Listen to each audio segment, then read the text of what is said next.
Washington Bureau. President Donald Trump says the U.S. military struck a speedboat from Venezuela, killing 3 people. The president says the boat was carrying drugs. Our Washington correspondent, Vinay Simlon, he joins us live. And Vinay, members of Congress say they're concerned that this may not be legal. Yeah, David, we've heard from several Democrats and at least one Republican that they believe the president has overstepped. Some human rights groups have said they don't believe that there's any legal justification for these military strikes on boats in the Caribbean.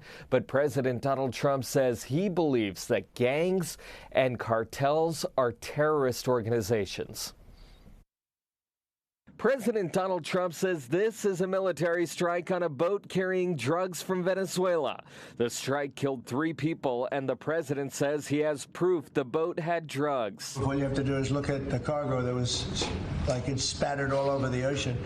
Big bags of cocaine and fentanyl all over the place. It follows another strike nearly 2 weeks ago. The president says this speedboat was also transporting drugs from Venezuela.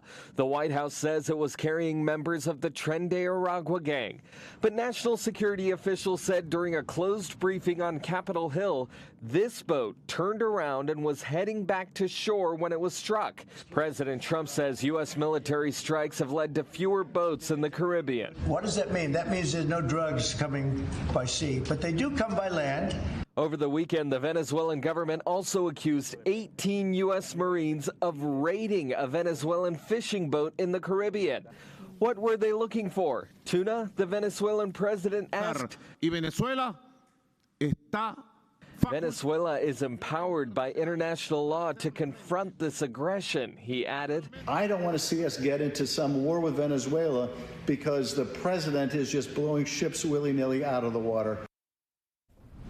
And the Secretary of State, Marco Rubio, says the U.S. does not believe the Venezuelan president is actually the leader of a nation. Instead, the U.S. sees him as the head of a drug cartel.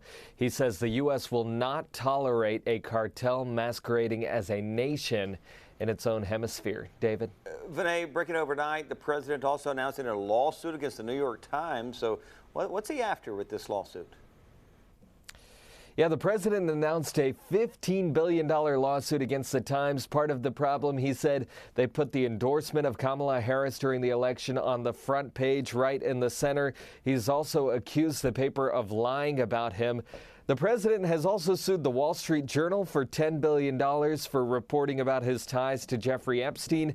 And then in the past, he's gotten multi-million-dollar settlements from both ABC News and CBS News.